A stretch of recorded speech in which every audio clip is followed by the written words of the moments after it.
right? Now, this side over here is my 1 minute chart. This side over here is my daily chart. We don't have to work with a daily in a 1 minute, all right? But I want to demonstrate the day trade mentality. You can apply what I'm going to show you on any time frame, and I have some suggestions for beginners. But what I'm going to do here is we're going to change this time frame here to a 1 hour chart, okay? So this is a 1 hour chart now.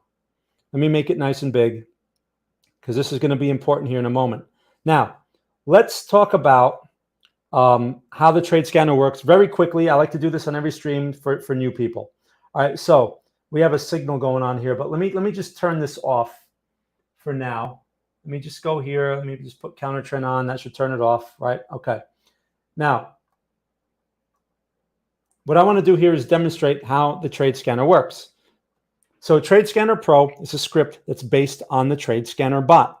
Okay, the bot looks for signals. It sends out a signal by email and all that stuff. But we created the script to basically put the power of the trade scanner in your hands so that you could use it on any market you want, on any time frame you want. So here's generally how it works. The first thing it does is it identifies a trend, okay? So let's say the trend is bullish. The second thing is it looks for a pullback on that bullish trend, right? This is the pullback. And once it identifies a pullback, it examines this area right here, the pullback. It watches the pullback very closely. And when momentum in that pullback changes and confirms, it looks like this typically, okay? So once it gets to this point and confirms, okay, we have a momentum change, then it will generate a signal. The signal appears in the form of order suggestions. So it has a stop loss, okay? It has an entry point, which is usually here, and it has a take profit, which is typically 1.5 times whatever the stop loss is. That is how the Trade Scanner Pro works. So when all of that criteria is met, you get something that looks like this, okay? Now, the stop loss is typically 1.5 times the take profit. So this is usually 1, right? I'm sorry, the take profit is 1.5 times the stop, and this is usually 1.5. That's the reward risk ratio that it's set at by default. You can change that. We'll talk about that here in a moment. Now, another thing I want to mention real quick is Trade Scanner Pro also has an advanced mode. It's called counter trend mode. Counter trend mode looks for this right here, and it ignores the trend. It says, okay, I don't care what the trend is. I see selling momentum developing, and there's a signal there. So that's typically where it will call a counter trend signal. That's very important because there are many times when you want to be in counter trend mode because you're trying to participate on the trend of a larger time frame. That's a very important point, and that's really what I want to get to today. Now, let me expand this chart real quick. Right, this is the 1 minute chart because I want to point out a couple of things here real quick. So I'm going to go over this is the settings panel, and you're going to use this a lot. So you should be familiar with what's on the settings panel. First, we have this, okay? Show previous trade ideas. That shows historical trades. So that puts historical trades on the chart. So this is a historical trade right here. See that right there? That little green arrow? That's a historical trade. So what's cool about that is you kind of have an idea of what the outcome was, or if there was any profit potential in it. Also, if you have a paid version of TradingView, you can do a replay on that, and you could say, "Oh, I can play it back." Right? So there it is right there, and look, I can play it back, and I can see what the signal and how it performed at the time. You know, was the take profit reached? Was the stop loss reached? You know, whatever. Right? This one probably goes to the trailing stop. But you have an idea. Look at this, right? Look at this. Let me just keep playing it until the trade closes. So wow, that almost stopped out. Look at that. So you can play this back. Does it stop out? So eventually it stops out for like break even over here. But it was worth something over here, and it was worth something over here. You could have managed that. Maybe you could have taken something out of that, possibly, or at least learned something, right? So anyway, that's where that comes into play. Now I'm going to turn replay mode off. Okay, so that's, let me go over the other things. So that's the historical trades. You have the reward risk ratio here. It says reward ratio. This is the 1.5 that I just explained. You can change this number to any number you want. You could make it 1, which will be 1 to 1. That means that whatever the stop loss is, the take profit will be the same amount. You don't control the amount of the stop loss. The stop loss is generated from market information. So it determines that, generated on previous market movement, okay?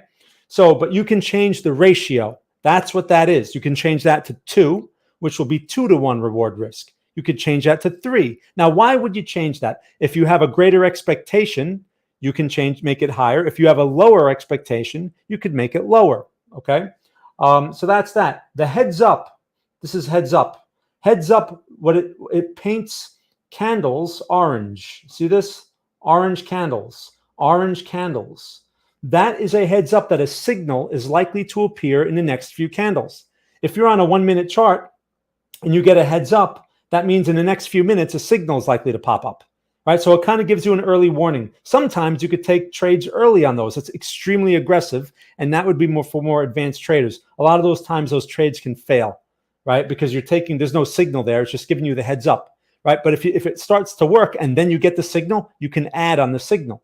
The advantage to doing something like that is if you're wrong, you lose on one lot or one contract. But if you're right, you win on more than one. So you win bigger than what you lose. That's a positive reward risk, okay? Now, so you have that. You have the trailing stop, which is self-explanatory, right? The trailing stop is that orange line you can see going on and off the screen there. That thing reduces your risk constantly. So while you're in the trade and the trade starts going your way, the trailing stop will emerge and start to follow the trade. That's how you ride a winner. There's been trades that I've seen that sometimes run like 8 to 1. Like in Bitcoin, I've seen some examples of that. 8 to 1 is hard to capture on your own. But when you have a visual reference like the trailing stop, it becomes a lot easier. Okay. Now, counter trend is what I just explained before. Counter trend changes what the market looks for. So you see, this is a counter trend trade over here. What is the trend? Well, the trend is determined by this here. It tells you trend is either bullish or bearish. Okay. But each time frame is going to have its own trend. So counter trend is a very important feature because there are going to be times when you're going to want to change that. All right. So that's pretty much how the settings work. Oh, yeah. And there's one more setting here, and that is show trend. Show trend turns this on and off. So if you don't want this little menu item up here, you don't want this little thing up here, this rectangle, you can turn that off. Okay. With show trend. All right. So that's the settings panel. You're going to be using that a lot. So get used to that. All right. Next. Let me make my, let's go to the charts now. So here's the thing with TradeScanner Pro. And if you have any questions about it, please ask while I'm doing the stream. TradeScanner Pro is not a magical signal tool. Please, if you're a beginner, get this through your mind now. It does not have a 90% win rate. The win rate is typically 50%. This is a function. Win rate is a function of the environment. There's no magic here, okay? We are right now, like I explained earlier, in a slower momentum environment, and it's only going to get slower until August. And then maybe October is usually when it starts to get back to normal, all right? So it's only going to get slower and slower and slower. In a slow momentum environment, a momentum-based system like this one is going to have a lot of random trades, okay? The only way you can get around that is if you have a system made specifically for slow environments.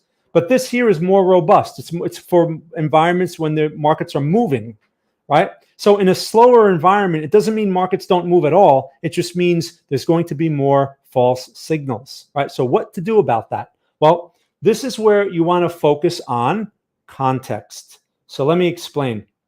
That's why I have an hourly chart. If you're going to work on smaller time frames, right, like a day trade, I'm going to show day trade examples.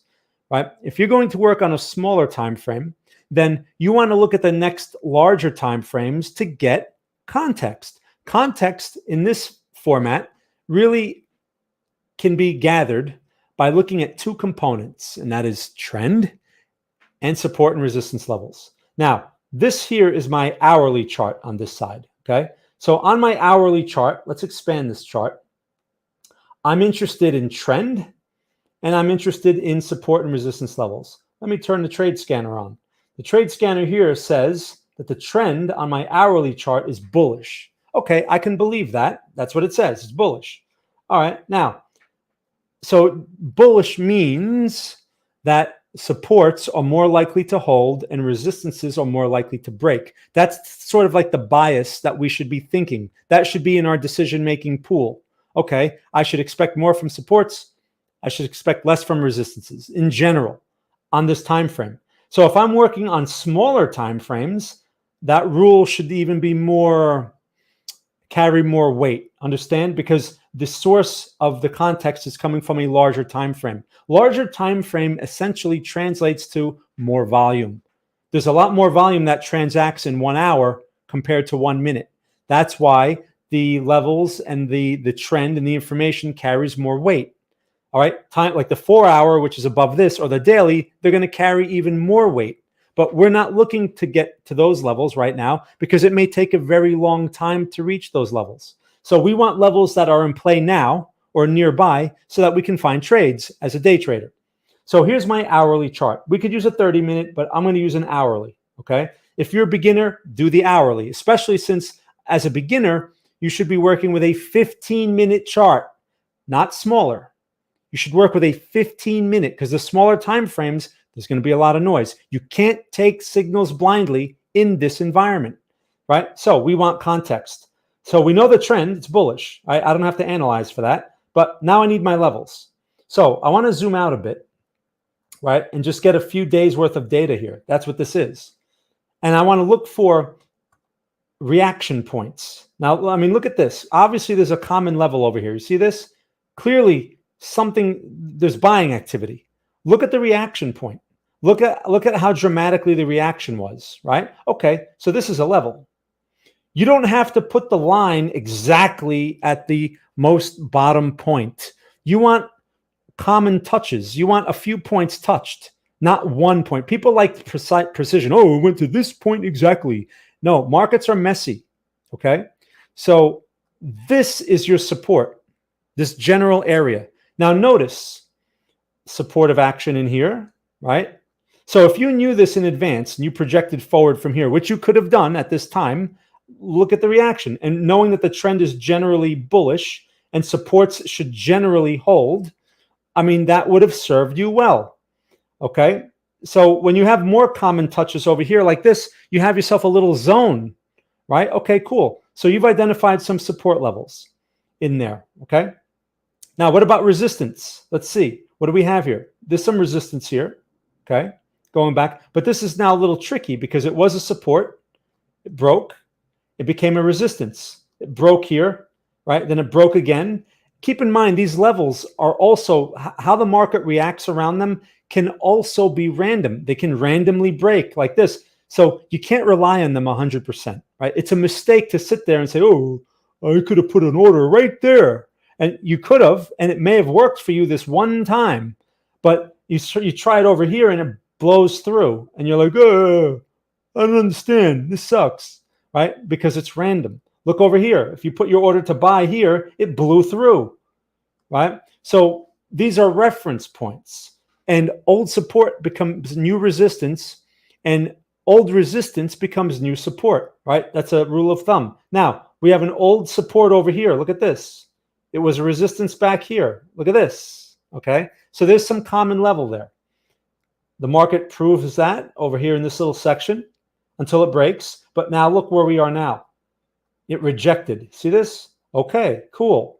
So this level is in play. It's a resistance. All right. I mean, look at the touch. You have a touch over here, back here. This still counts. People lose sight of this. This is meaningful right here. All right. You have this touch over here. You have these touches over here, right? And then you have this one, the most recent one. So it tells us the level is in play and it's a resistance.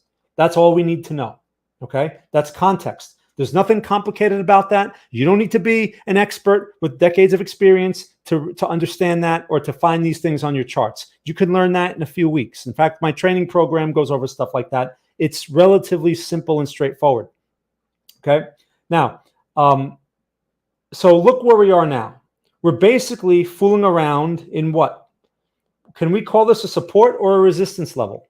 What is this? What is that? Let's see what you guys, see who's paying attention here.